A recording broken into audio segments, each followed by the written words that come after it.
Hello everyone, welcome to another lecture of solutions and colligative properties। ठीक, कल की class में हम लोगों ने डिस्कस किया था colligative properties क्या होती हैं और उसमें हम लोगों ने एक colligative property फिनिश करी थी जिसका नाम क्या था भाई, relative lowering in vapour pressure. ठीक, आज हम लोग डिस्कस करने जा रहे हैं एलिवेशन इन बॉइलिंग पॉइंट जिसको डेल्टा टीबी से दिखाया जाता है and depression in freezing point जिसको डेल्टा टीएफ से दिखाया जाता है। ठीक है, और देखो ये जितनी भी कॉलिगेटिव प्रॉपर्टीज हैं सब आपस में क्या है भाई, इंटरलिंक्ड है। ठीक, कल हमने relative lowering in vapour pressure पढ़ा था। अगर वेपर प्रेशर कम होगा तो मुझे बताओ, मैंने क्या बताया था आप लोगों को, बॉइलिंग पॉइंट वेपर प्रेशर के डायरेक्टली प्रोपोर्शनल होता है कि इनवर्सली प्रोपोर्शनल? इनवर्सली प्रोपोर्शनल होता है। ठीक, तो वेपर प्रेशर अगर कम होगा तो बॉइलिंग पॉइंट तो जाहिर सी बात है बढ़ेगा। तो जब हमने कल पढ़ा relative lowering in vapour pressure, तो वेपर प्रेशर कम हुआ तो बॉइलिंग पॉइंट बढ़ेगा। इसीलिए आज हम क्या पढ़ने जा रहे हैं, elevation in boiling point. Clear है बात अच्छे से? ठीक, तो यहाँ पर आप देख सकते हो जब हमने नॉन वॉलेटाइल सॉल्यूट डाला था सॉल्वेंट के अंदर तो वेपर प्रेशर कम हुआ, वेपर प्रेशर कम हुआ तो बॉइलिंग पॉइंट बढ़ेगा। तो when a non volatile solute is added into a volatile liquid to form solution, vapour pressure decreases. Vapour pressure decrease होगा तो solution needs to be heated at a higher temperature to boil it. Vapour pressure कम हो गया तो हमने बोला था vapour pressure को एटमॉस्फेरिक प्रेशर के बराबर लाना है। ये वेपर प्रेशर है, ये एटमॉस्फेरिक प्रेशर है, इन दोनों को क्या करना है, बराबर लेकर के आना है।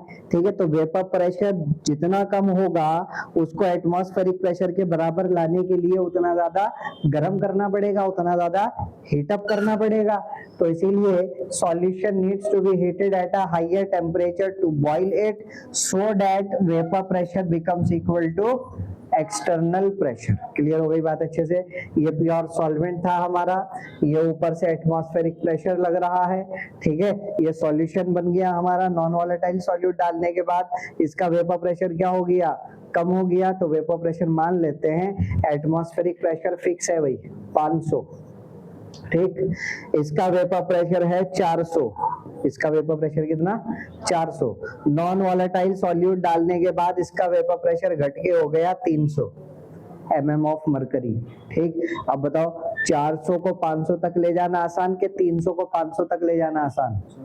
400 को 500 तक ले जाना आसान। तो इसका बॉइलिंग पॉइंट क्या होगा, कम होगा। इसका बॉइलिंग पॉइंट क्या होगा, ज्यादा होगा। प्योर सॉल्वेंट का बॉइलिंग पॉइंट कम होगा, सॉल्यूशन का बॉइलिंग पॉइंट ज्यादा होगा। क्लियर हो रही है बात अच्छे से? ठीक, मान लेते हैं इसका बॉइलिंग पॉइंट प्योर सॉल्वेंट का 100 डिग्री सेल्सियस, तो इसका बॉइलिंग पॉइंट मान लिया कितना आ गया, 150 डिग्री सेल्सियस। तो बॉइलिंग पॉइंट में कितना एलिवेशन आया, इसका 100 था, इसका 150, तो कितना एलिवेशन आया बॉइलिंग पॉइंट में, 50 डिग्री सेल्सियस का एलिवेशन आया। ठीक है, समझ में आ गई बात? तो एलिवेशन इन बॉइलिंग पॉइंट निकालने के लिए क्या करोगे, boiling point of solution minus boiling point of pure solvent. Clear बात? ठीक, तो देखो जरा यहाँ पर वेपर प्रेशर सॉल्यूशन का कम हो जाएगा then pure solvent. Boiling point में कितना एलिवेशन आएगा, आप सुनना ध्यान से। एक ग्राफ बनाते हैं हम किस किस के बीच में, वेपर प्रेशर और टेम्परेचर के बीच में। ठीक है, तो मान लिया ये हमने एक्सटर्नल प्रेशर 1 atm फिक्स कर दिया। ठीक, अब वेपर प्रेशर और टेम्परेचर के बीच जो ग्राफ आता है, वेपर प्रेशर और टेम्परेचर के बीच वो इस तरीके का ग्राफ आता है। ठीक, एक इक्वेशन होती है जिसको हम बोलते हैं क्लॉसियस-क्लैपेरियन इक्वेशन। ठीक है, वहां से हमें पता चलता है कि ग्राफ का नेचर क्या होगा, किस तरीके का ग्राफ आएगा। फिलहाल हमें याद रखना है कि भैया इस तरीके का ग्राफ आता है between vapour pressure and temperature. ठीक, अब मुझे बताओ, अगर मैं कह रहा हूँ कि भैया ये ग्राफ किसका है, प्योर सॉल्वेंट का है। ठीक, अब जब मैं नॉन वॉलेटाइल सॉल्यूट इसके अंदर डाल के सॉल्यूशन बनाऊंगा तो सॉल्यूशन का ग्राफ यहाँ नीचे आना चाहिए। फिलहाल यहाँ तो नीचे बना हुआ है। आपके दिमाग में सवाल आएगा, सर यहाँ ऊपर क्यों नहीं बनाया आपने ये कर्व, ये कर्व नीचे ही क्यों बना, ऊपर क्यों नहीं बना? उसका रीजन क्या है, मुझे बताओ यहाँ पर आप क्या ले रहे हो, इस एक्सिस पर वेपर प्रेशर। अगर आप यहाँ पर बनाते तो इसका मतलब सॉल्यूशन का वेपर प्रेशर प्योर सॉल्वेंट से ज्यादा हो जाता, लेकिन हम कह रहे हैं नॉन वॉलेटाइल सॉल्यूट डालने के बाद वेपर प्रेशर क्या हो रहा है, डिक्रीज, इसीलिए सॉल्यूशन का ग्राफ तो प्योर सॉल्वेंट से नीचे ही बनेगा। क्लियर हो गई यहाँ तक बात? ठीक, अब यहाँ देखो इस पॉइंट पर सॉल्वेंट का वेपर प्रेशर 1 atm के बराबर हो गया। इस पॉइंट पर सॉल्वेंट का वेपर प्रेशर 1 atm के बराबर हो गया। ठीक है, तो आप यहां से परपेंडिकुलर डालेंगे, आप यहां से परपेंडिकुलर डालेंगे और आपको जो टेम्परेचर पता चलेगा उस टेम्परेचर को क्या बोला जाएगा भाई, it is the boiling point of pure solvent, it is the boiling point of pure solvent and it is denoted by writing TB not. ऊपर क्या लगा दिया, नॉट, मतलब प्योर सॉल्वेंट। TB नॉट क्या है, boiling point of pure solvent, और किस unit में होगा भैया, ये केल्विन में होगा। क्लियर बात? फिर आपने सॉल्यूशन वाला ग्राफ देखा, सॉल्यूशन वाला ग्राफ किस पॉइंट पर 1 atm के बराबर हुआ, ये वेपर प्रेशर इस पॉइंट पर 1 atm के बराबर हुआ। यहाँ से आपने परपेंडिकुलर डाला नीचे, ठीक, तो ये हमें बॉइलिंग पॉइंट देगा, लेकिन किसका बॉइलिंग पॉइंट देगा, सॉल्यूशन का बॉइलिंग पॉइंट देगा। किसका बॉइलिंग पॉइंट मिलेगा, सॉल्यूशन का। तो TB क्या हो गया हमारा, TB हो गया बॉइलिंग पॉइंट ऑफ सॉल्यूशन, और ये भी किस यूनिट में, केल्विन वाली यूनिट में। बोलो यहाँ तक बात क्लियर हो गई अच्छे से? ठीक, अब हम कह रहे हैं, अगर आप देखें यहाँ पर ध्यान से, तो मुझे बताओ बॉइलिंग पॉइंट घटा के बढ़ा, सॉल्यूशन का बॉइलिंग पॉइंट, ये ओरिजिन है, ओरिजिन से लेफ्ट से राइट जाते हुए एक्स एक्सिस पर वैल्यू बढ़ेगी, इसका मतलब TB नॉट छोटा होगा और TB क्या होगा, बड़ा होगा। TB नॉट क्या था, प्योर सॉल्वेंट का बॉइलिंग पॉइंट, TB क्या था, सॉल्यूशन का बॉइलिंग पॉइंट, इसका मतलब सॉल्यूशन का बॉइलिंग पॉइंट बढ़ गया।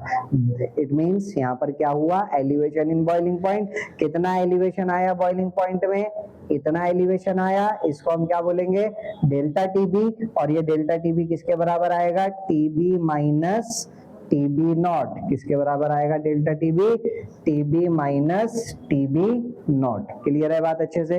Delta TB equals to TB minus TB naught. उसके बाद वो कहता है कि it has been observed that, ये ऑब्जर्व किया गया कि एलिवेशन इन बॉइलिंग पॉइंट जो है वो मोलैलिटी के डायरेक्टली प्रोपोर्शनल है।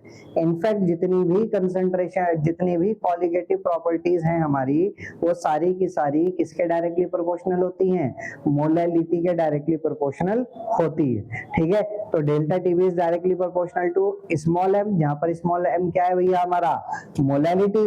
अब प्रोपोर्शनैलिटी साइन हटाएंगे तो क्या आएगा, प्रोपोर्शनैलिटी कांस्टेंट। प्रोपोर्शनैलिटी कांस्टेंट के नाम पर आया KB। क्या आया प्रोपोर्शनैलिटी कांस्टेंट के नाम पर, KB। तो delta TB equals to KBm, जहां पर KB को बोला जाता है बॉइलिंग पॉइंट एलिवेशन कांस्टेंट, या फिर मोलाल एलिवेशन कांस्टेंट, या फिर इबुलियोस्कोपिक कांस्टेंट। ठीक, नाम है इसका केबी का, क्या नाम है, इबुलियोस्कोपिक कांस्टेंट। क्लियर हो गई बात अच्छे से? ठीक, अब अगर मैं इस केबी को डिफाइन करना चाह रहा हूं तो केबी को कैसे डिफाइन करेंगे भाई, यहाँ पर आप देखिए, अगर मैं मोलैलिटी को 1 कर दूं, अगर मैं इस मोलैलिटी को कितना कर दूं, अगर मैं इस मोलैलिटी को 1 कर दूं तो केबी किसके बराबर आएगा, डेल्टा TB के बराबर आएगा। बोलो आएगा कि नहीं? इसका मतलब KB क्या है, KB क्या है कि 1 मोलाल सॉल्यूशन के लिए, 1 मोलाल सॉल्यूशन का मतलब वो सॉल्यूशन जिसकी कंसंट्रेशन 1 मोलैलिटी है, और मोलैलिटी का मतलब क्या होता था, कितने मोल सॉल्यूट के पड़े 1 kg सॉल्वेंट में। इसका मतलब जब मैं 1 kg सॉल्वेंट में 1 मोल सॉल्यूट का डालूंगा, मोलैलिटी 1 है, इसका मतलब 1 मोल सॉल्यूट पड़ा है 1 kg सॉल्वेंट में, तो जब मैं 1 मोल सॉल्यूट डालूंगा 1 kg सॉल्वेंट में, उस दौरान बॉइलिंग पॉइंट में कितना एलिवेशन आएगा, उसी को ही KB बोला जाता है। मतलब KB क्या है, it is equal to elevation in boiling point for 1 molal solution, या फिर और अच्छे से एक्सप्लेन करके अगर बोले तो it is equal to elevation in boiling point when 1 mole of solute is added to 1 kg solvent। Clear हो गई बात। हमने यहाँ पर मोलैलिटी को 1 कर दिया, ठीक है, मोलैलिटी को 1 करा तभी तो Kb डेल्टा Tb के बराबर आया। और मोलैलिटी 1 होने का मतलब क्या है, what do you mean by molality, number of moles of solute upon weight of solvent in Kg। तो मोलैलिटी की डेफिनेशन क्या बताई थी, how many moles of solute are present in 1 kg solvent। अगर मोलैलिटी 1 है तो उसका मतलब क्या होगा, 1 mole of solute is present in 1 kg solvent। तो जब मैं 1 mole solute का 1 kg solvent में डालूंगा तो पक्की बात है बॉइलिंग पॉइंट में एलिवेशन आएगा। जितना बॉइलिंग पॉइंट में एलिवेशन आएगा उसी को ही Kb बोला जाएगा। समझ आ गई बात अच्छे से, ठीक। तो it is equal to elevation in boiling point for 1 molal solution. It is equal to elevation in boiling point for 1 molal solution. बोलो बात क्लियर हो गई अच्छे से। यूनिट की अगर हम बात करें Kb की क्या यूनिट होगी, what will be the unit of Kb। बताओ भाई, यहां से Kb की वैल्यू निकालो। यहां से Kb किसके बराबर निकल करके आएगा, delta Tb divided by small m। Delta Tb की क्या यूनिट होगी, डिग्री सेल्सियस या केल्विन। केल्विन भाई, टेम्परेचर की यूनिट तो केल्विन होती है, लेकिन चेंज इन टेम्परेचर लिखा है यहाँ। क्या लिखा है, चेंज इन टेम्परेचर। और चेंज इन टेम्परेचर दोनों यूनिट में बराबर होता है, चाहे डिग्री सेल्सियस में ले चाहे केल्विन में ले।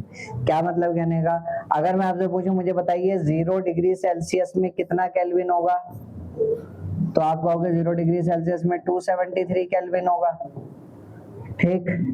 25 डिग्री सेल्सियस में कितना केल्विन होगा, 298 केल्विन होगा। बोलो होगा क्या नहीं। और 273 में क्या ऐड कर दो, 25 ऐड कर दो, 298 आएगा, ठीक। अब जरा मुझे यहाँ पर डिफरेंस लेकर के बताओ कितने का डिफरेंस आया इन दोनों टेम्परेचर्स का। 25 का डिफरेंस आएगा।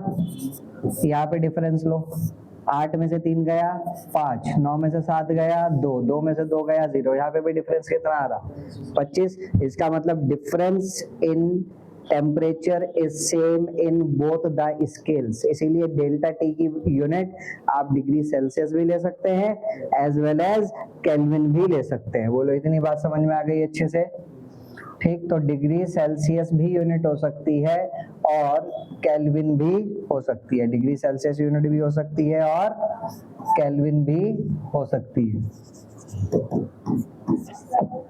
अब नीचे मोलैलिटी की क्या यूनिट होती है, मोल पर केजी। मोलैलिटी की यूनिट क्या होती है, मोल पर केजी, ठीक। तो केबी की ओवरऑल यूनिट क्या आ जाएगी, केजी घुमा करके ऊपर लेकर के जाओ।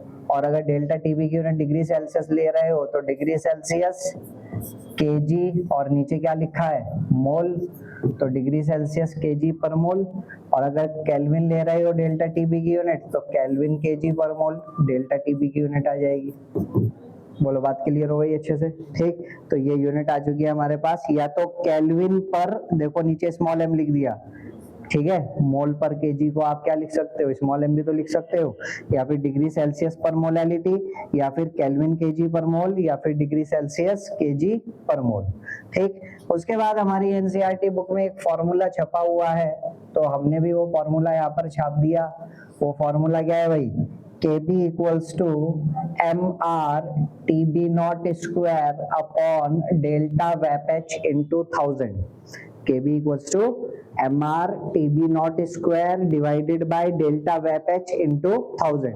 जहां पर m क्या है, m क्या है, m is the molar mass of solvent। solvent का मोलार मास है, ठीक, किस यूनिट में, ग्राम पर मोल में, ठीक। R क्या है, R आपका यूनिवर्सल गैस कांस्टेंट, ठीक, 8.314 जूल पर केल्विन पर मोल जिसकी यूनिट होती है, ठीक।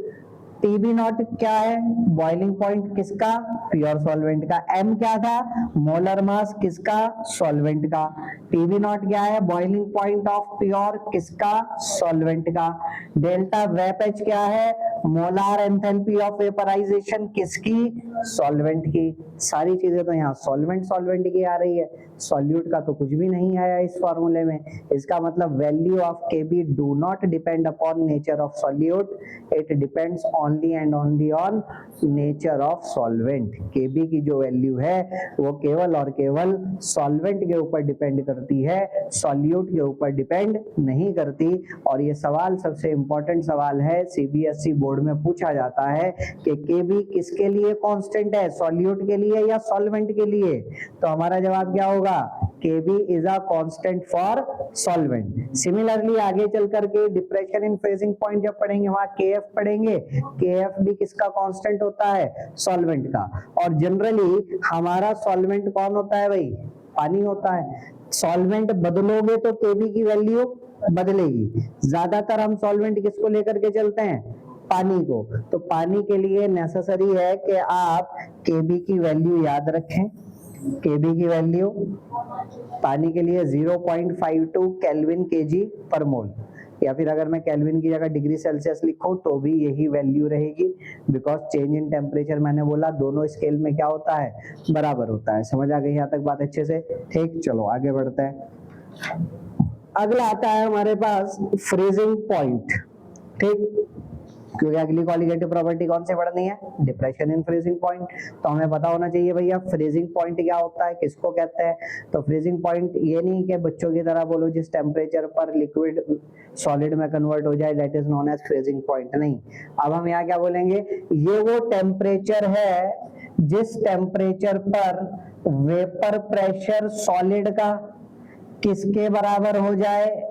वेपर प्रेशर ऑफ लिक्विड के बराबर हो जाए। कितने प्रेशर पर? एक्सटर्नल प्रेशर कितने पर? 1 atm पर। जिस टेम्परेचर पर लिक्विड का वेपर प्रेशर और सॉलिड का वेपर प्रेशर आपस में बराबर हो जाएगा, उस टेम्परेचर को फ्रीजिंग पॉइंट बोला जाएगा। मतलब फ्रीजिंग पॉइंट पर, एट फ्रीजिंग पॉइंट, और फ्रीजिंग पॉइंट कितना होता है? कितना होता है पानी की अगर हम बात करें तो 0 डिग्री सेल्सियस या फिर 273 केल्विन। जिस टेम्परेचर पर सॉलिड का वेपर प्रेशर लिक्विड के वेपर प्रेशर के बराबर हो जाए, उस टेम्परेचर को बोला जाता है फ्रीजिंग पॉइंट। क्लियर हो गई बात अच्छे से? ठीक है, तो देखिएगा डिप्रेशन इन फ्रीजिंग पॉइंट में जब हम नॉन वॉलेटाइल सॉल्यूट ऐड करते हैं, ठीक है, मैंने बोला सारी कॉलिगेटिव प्रॉपर्टीज आपस में इंटरलिंक्ड है। नॉन वॉलेटाइल सॉल्यूट ऐड करा, वेपर प्रेशर कम हुआ, वेपर प्रेशर कम हुआ तो बॉइलिंग पॉइंट बढ़ा, बॉइलिंग पॉइंट बढ़ा तो फ्रीजिंग पॉइंट कम होगा। फ्रीजिंग पॉइंट क्या होगा? कम होगा। कैसे कम होगा? When a non volatile solute, when a non-volatile solute is dissolved in solvent, vapor pressure of solvent in the solution decreases। Solution के अंदर जो हमारा सॉल्वेंट पड़ा है, ठीक, सॉल्वेंट का वेपर प्रेशर क्या हो गया? सॉल्वेंट का वेपर प्रेशर कम हो गया। ठीक, vapour pressure of solid and liquid solvent will become equal at, अब सॉलिड और लिक्विड सॉल्वेंट का वेपर प्रेशर हमें बराबर करना है। ठीक है, मान लिया मेरे पास ये बीकर था, इस बीकर के अंदर मैंने पानी लिया हुआ था, ठीक, और सॉलिड सॉल्वेंट की जगह मैंने यहाँ पर शुगर डाल दी।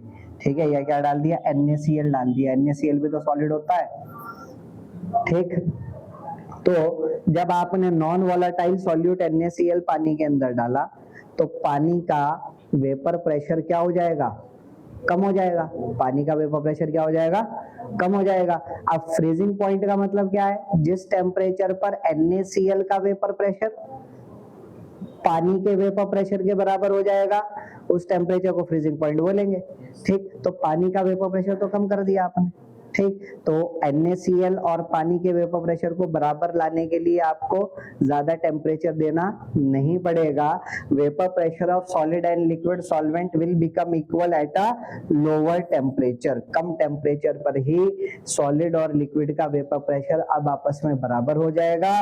That is freezing point of solution is lower than that of a pure solvent. Solution का फ्रीजिंग पॉइंट प्योर सॉल्वेंट से क्या होता है? कम होता है। इसका मतलब जब भी नॉन वॉलेटाइल सॉल्यूट ऐड किया जाता है then there is always depression in freezing point. ठीक, जो इलाके होते हैं कुछ जहाँ पर बर्फ वगैरह पड़ती है, ठीक है, स्नोफॉल होती है, तो रोड्स पूरे कवर हो जाते हैं स्नो से, ठीक है।